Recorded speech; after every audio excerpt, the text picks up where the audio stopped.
नमस्कार मंडळी, तुमचं पुन्हा एकदा खूप खूप स्वागत आहे आजच्या एका नवीन ब्लॉगमध्ये. आय होप तुम्ही सगळे मस्त असाल आणि दिवाळी एन्जॉय करत असाल. तर आज होता ना दिवाळी पाडवा आणि सकाळपासून मी काही ब्लॉग स्टार्ट केला नव्हता, कारण बाकीची घरातली कामं वगैरे या सगळ्या गोष्टी होत्या. सो त्यामुळे म्हटलं चला संध्याकाळपासून आपण आज ब्लॉग स्टार्ट करूया. तर आजचा हा ब्लॉग जो आहे तो उद्या भाऊबीजपर्यंत असा कनेक्टेड ब्लॉग होणार आहे. म्हणजे 2 दिवसाचा तुम्हाला कंबाईन ब्लॉग येणार आहे. तर आज दिवाळी पाडवा होता आणि संध्याकाळी छान अशी दारात रांगोळी वगैरे काढून छान दिवे वगैरे बत्ती लावून सगळं छान असं डेकोरेट केलं होतं. आणि त्यानंतर मग हे आले होते तर त्यांना मग ओवाळून घेतलं. आणि इथे लोलोसुद्धा आहे ना त्यांच्यासोबत बसला होता आणि जसं जसं मी त्यांना करत होती ना, लोलो पण मला तसं सगळं करायला सांगत होता. मी त्याला ओवाळणारच होती पण त्याला तितका पेशन्स नव्हता. तो मला स्वतःहूनच सांगत होता की मला असं कर, ओवाळ, पप्पाच्या पाया पडलीस तर माझ्यासुद्धा पड. इथे मला तो सांगत होता की माझ्यासुद्धा पाया पड. मग मी तो काय ऐकायला तयार नाही. मग शेवटी मी त्याच्यासुद्धा पडली. तर त्यानंतर मग त्या दिवशी मग आम्ही थोडं रात्री फटाक्या वगैरे फोडल्या. आणि हा दुसऱ्या दिवशीचा म्हणजे भाऊबीजच्या दिवशीचा व्लॉग आहे. तर हा सुद्धा मी दुपारी स्टार्ट केलेला आहे, कारण सकाळपासून ना स्वयंपाकाची सगळी तयारी करत होती मी.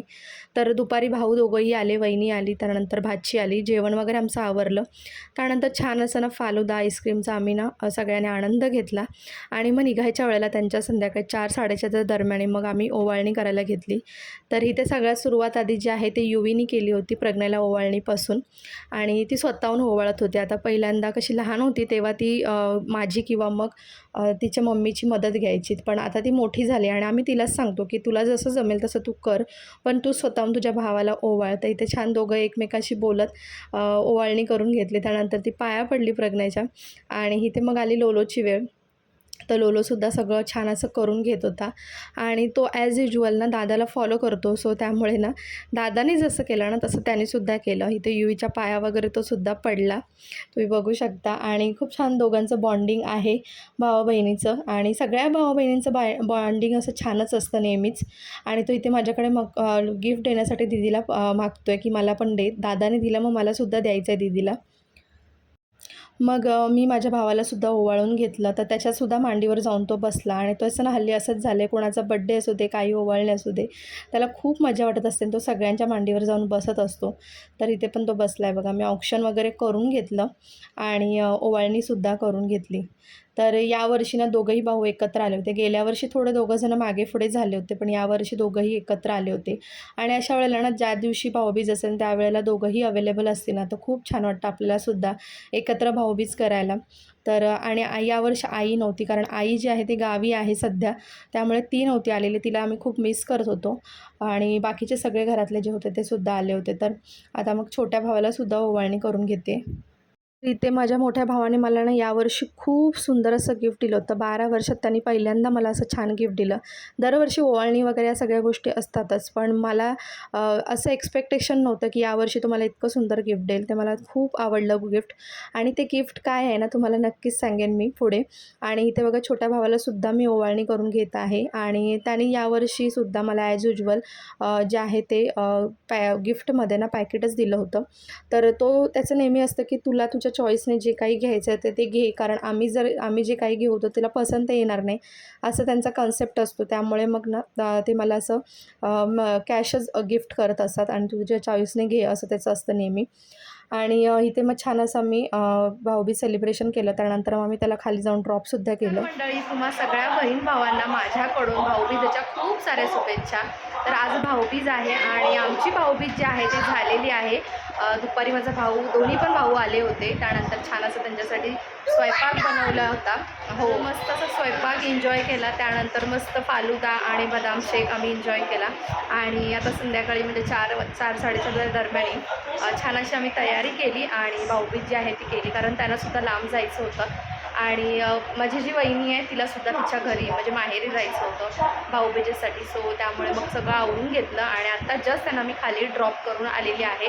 तर आता संध्याकाळी मिस्टरांची भाऊबीज आहे, म्हणजे आमचा दरवर्षी ठरलेला प्रोग्राम असतो ताईच्या घरी.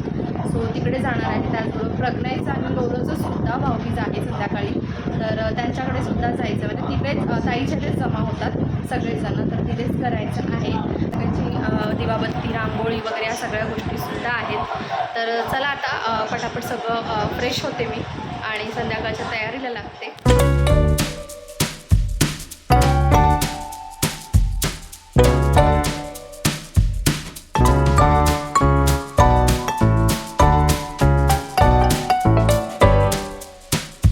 तर इथे खूप छान असे ना फोटो सेशनसुद्धा आम्ही केले. आणि हा जो ड्रेस आहे ना, मी आज भाऊबीजेला घातला. तर मी साडीचा शिवून घेतला होता हा ड्रेस आणि त्याच्यावर माझ्याकडे असलेला लाल कलरचा दुपट्टा मी मॅच केला होता. मला नक्की सांगा माझा हा साडीचा ड्रेस तुम्हाला कसा वाटला? जस्ट आमची आता तयारी झाली आणि आता ताईकडे जाण्यासाठी आम्ही निघालो आहोत. तर इथे ताईच्या घरी ना सगळेच लवकर आले होते आज आणि दरवर्षी ना थोडंफार लेट होत असतं, पण यावर्षी सगळे वेळेत होते. त्यामुळे ना छान एकत्र ताईलासुद्धा भाऊबीज करता आली. तर सगळे भाऊ जे लाईनीने बसले होते आणि छान ताईने ओवाळणी केली. त्यानंतर मग गोड वगैरे गोडधोड जे भरवणं असतं ते सगळं झालं. त्यानंतर छान असं गिफ्टिंगसुद्धा झालं. तर ताईने पण यावर्षी सुंदर गिफ्ट दिलं. ताई नेहमी ना उपयोगीच्या गोष्टी ज्या असतात ना त्याच देत असते. आणि त्याच्यावरनं ना आमचं थोडंसं हे पण चाललं होतं की आता हे गिफ्ट दिलं म्हणजे बाहेर फिरायला जावं लागेल आपल्याला. तर मग पिकनिकचं वगैरे डिस्कशन या सगळ्या गोष्टी चालू होत्या की कुठे जायचं वगैरे हे सगळं. प्रत्येकजण आपापलं मत मांडत होतं आणि फॅमिली म्हटलं ना की प्रत्येकाची मतं वेगळी असतात. पण त्या मतातून एक मत जुळून एकत्र जाणं, येणं, फिरणं किंवा राहणं ह्यालाच तर खरी फॅमिली म्हणतात. आणि हे खूप सगळे क्षण आहे ना मी माझ्या लग्नाच्या आधी खूप मिस केले. कारण आम्ही माझी माहेरची फॅमिली जॉईंटमध्ये नव्हती, त्यामुळे या सगळ्या गोष्टी मी बऱ्याचदा मिस केल्या. पण लग्नानंतर ना मला या सगळ्या गोष्टी एन्जॉय करता आल्या. फॅमिली एकत्र राहणं वगैरे या सगळ्या गोष्टी काय असतात मला माहिती पडलं. त्यानंतर मग आम्ही सगळ्यांनी ना फोटो सेशन केलं. म्हटलं सगळ्या भावा-भावांनी फोटो काढा, बहिणी-बहिणींनी फोटो काढा. तर 2 ग्रुपमध्ये फोटो सेशन केलं आम्ही. ताईचे भाऊ आणि ताई आणि त्यानंतर दीदी आणि दीदीचे भाऊ असे फोटो काढले आम्ही सगळ्यांनी. मग ठरलं की आपण फटाके वगैरे वरती जाऊन फोडावे. तर फटाके मग फोडायला आम्ही सगळेजण एकत्र वरती गेलो.